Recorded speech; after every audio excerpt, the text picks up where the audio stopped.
Welcome back to Sterlinx, guys. My name is Araful, as you know, Managing Director of Sterlinx Global. So today's topic is going to be slightly different than what we spoke last time. So this time we're going to be more specific about what we did for a growing Amazon brand that came to us, approached us saying, hey Arif, what we want to do, we're right now turning over £5 million a year. We're going to take it to 30, 40, 50 million pounds a year. I was like, right, hold on. So let's discuss about this, actually, the route and where you're going to go with this. So what we decided to do, cut down and come to 30 million, and we agreed to go 30 million. So how we did it, this is what we're going to talk about, the strategies that we implemented for that business to go from 5 million to 30 million within a very short amount of time. All right, so let's roll. So as I said, we are very specific towards Amazon only. This is an Amazon only brand, but we had to branch out in a couple of other platforms to make that happen. So here is how. So number one is systems and procedures. So first thing we had to do, we had to sit down and go through systems and procedures in that business.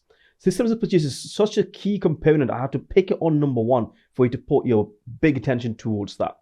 It's simply because if the operational processes are not ready, there is no point in implementing the rest of the processes that we created to grow this business, because at the end of the day, it's going to break. Now, systems and procedures, what they do, they allow you to copy the actual same system to over multi-millions over and over while you're staying agile at the same time. If there's a human resources shortfall, or if somebody leaves from your company, you are pretty much ready and robust to replace that person or replace one sort of operational breakup as if the system's procedures ready. So for that, we have to choose a system, as in like a software program, like an ERP program, and we have to customize a couple of things together, what would work for their business model. I'm not going to share exactly what the brand is named. Obviously, that's the privacy of our client. But however, it falls within the Amazon criteria and the e-commerce niche, but very specific to Amazon, about 80-90% towards the Amazon. Okay, so systems and procedures had to be reanalyzed and remake and make the company robust by going into the actual deeping down to the actual processes, looking into it and sitting down with the actual owners and operational managers for days to figure out how it's operating, what are the weaknesses, what could it improve. That was the number one. So number two is about market analysis and product expansion. So as you can understand, the brand was doing 5 million already and just almost hitting the maximum amount of possibilities within those product criteria. Now we had two choices. Either we had to expand that same products or the niches or same amount of SKUs globally into more marketplaces, or introduce more products within the same marketplace and at the same time thinking we're going cross-border even bigger, because the target was like huge. It's like 5 million to 30. Wow, it's not even 2x. It's like a number of x's in there. So how do you achieve that? And they only gave us a goal of 2 years time. So 2 years time, 30 million from 5 million, it's not an easy job, guys. So there had to be lots of expertise put into this place and lots of support that we had to go through. So market analysis and product expansions was one of the key components of the actual process. Now, introducing the new products as well as doing the proper research of the demand, and if it matches with the brand, with the criteria, could we have targeted the same customers to buy a legs and an arm at the same time when they're buying the actual head, if that makes sense. So if they're buying one product, could you sell some accessories?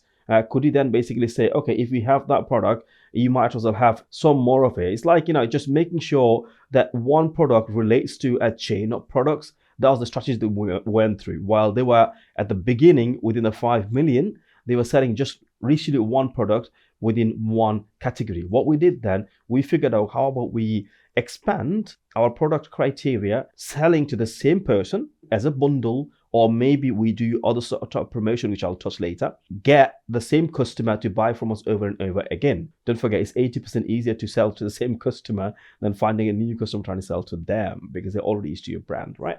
We all know that you're smart business people.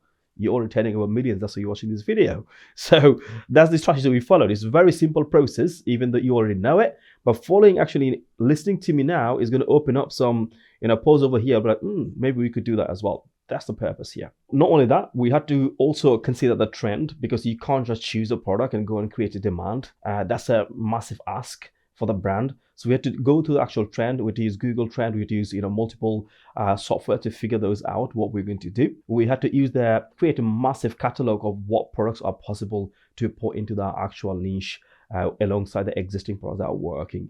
And from that, we had to agree and do lots of research, using lots of tools on Amazon, like Helium 10, Jungle Scout, very, very, very typical common tool like Zone Tool, and lots of other tools to see, and Google PPC tools as well, to see what's actually in trend, what's really in demand, how much, who is selling, figure out what would be the possibility of getting new reviews, and how can you get that products into the market, and how much should you actually sell. So based on lots of factors, what we did the second stage, which is the product research and the expansion of the catalog. Number 3 is optimizing the product listings and doing the SEOs. After the product selections is like, okay, what we're going to do, the major change that's going to come now is actually optimizing the product listings. So it's not just the new products that we're going to go through. It's actually analyzing the existing products that we had in the actual catalogs as well as the stores. What were they lacking? What improvement could you do? Now, Amazon has got 2 types of A+ or A+ contents, as you know. One is the A+ standard content, and another is the A+ premium content. So we have to see, do you have the premium content all over or not? Because premium content, that exposure gives is like a massive trusted brand. That's the exposure you get on Amazon, just so you know. We then, after analyzing all these, like the keywords, photos, videos, as well as the backend optimization, what are the competitors, 10 competitors doing with the 10 different products compared to ours, like a massive research to run through. Then we come down to, okay, so product analyzing the actual descriptions, images, videos, as well as doing the optimization for our organic ranking and making sure that we're choosing the right keyword towards the actual PPC campaign was a big task for us at the same time. This was our number 3 stage, and now we'll move to number 4. By the way, guys, before I move forward, don't forget to subscribe and press the like button if you're enjoying this video so far. You've come so far because obviously you find some values in the video, right? So enhanced marketing and branding. How we are analyzing that is looking at what relationship does the brand have outside Amazon. That was the key here, because it's not just all about Amazon when you grow past X amount of revenues, because Amazon obviously has a decent reach to the customers, but don't forget, these customers who are making these decisions to buy on Amazon also go on other platforms to make those purchases or make those decisions if this is the right place for them. Now imagine having relationship with the top bloggers of the industry, and you have like monthly regular blogs going out about your brand, about your products, and also at the same time you've got decent social media presence, as well as have an email marketing campaign. Even though you can't catch the email addresses from Amazon, you could think about a Shopify store on the side, right? So that was the strategy to come up with, like more of an enhanced marketing and relationship, as well as we had to have a team dedicated towards that to make sure they take care of this side only, of the marketing side. And we had to also build relationship with the actual influencers of the market, maybe directly or indirectly. We had to get influencers like video influencers or Instagram influencers to do some promotions, not just promotions, mention us. And I mean, our brand, our customer's brand, this is the brand, this is the product, who is sponsoring this video, who is sponsoring this ad, such and such. So we had to come up with lots of different strategies, how we're going to enhance the branding and how you're going to operate the marketing. And for that, we had to dedicate a team of 3 to 4 people just doing that on a daily basis. That's all their job was. Look, you're a managing director or a CEO, that's not your job. Your job is to make sure everybody else is doing their job. And also your job is to make sure you learn new things so you can optimize your team's work much more efficiently and better on a daily basis and keep improving, keep growing. International expansion, which is the cross-border expansion. This brand was only selling in the UK and in Germany. So 5 million was quite common. Now, what we looked into that was crucial for the brand to grow that revenue at that level. 5 million to 30 million is not a small call, it's a big call. But if you do follow the strategy we're giving you, it's going to be piece of cake. Maybe not as easy, but it's going to be easier than what you thought. International expansion.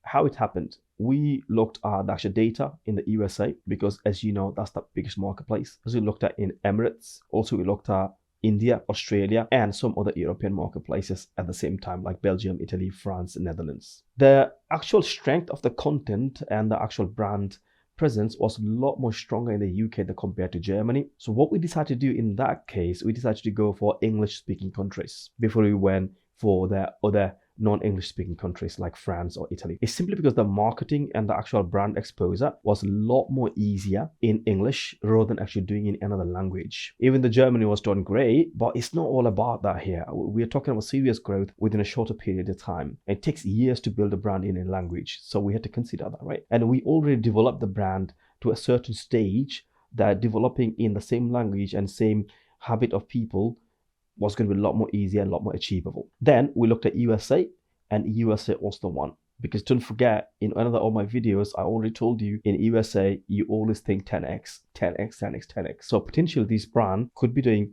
50 million rather than doing 5 million. That was our aim. Even if we couldn't achieve that 50 million, we know our target was 30 million, we would definitely achieve that. So that's why you chose USA. Now, US is extremely competitive. The keywords are a lot more difficult, as in like a lot more expensive to bid for. But if you have the in-house team and expertise, who are the genius in this actual niche or in the actual job, it's not very hard to achieve it. You just need the right people on the right role to do the job. Maybe it's difficult for you, not for the person who knows the inside out. It's not difficult for them. You always need to remember that. That's all about accepting somebody else knows better than you in something else. Somebody else is much better in doing a specific job than you do. You need to accept that.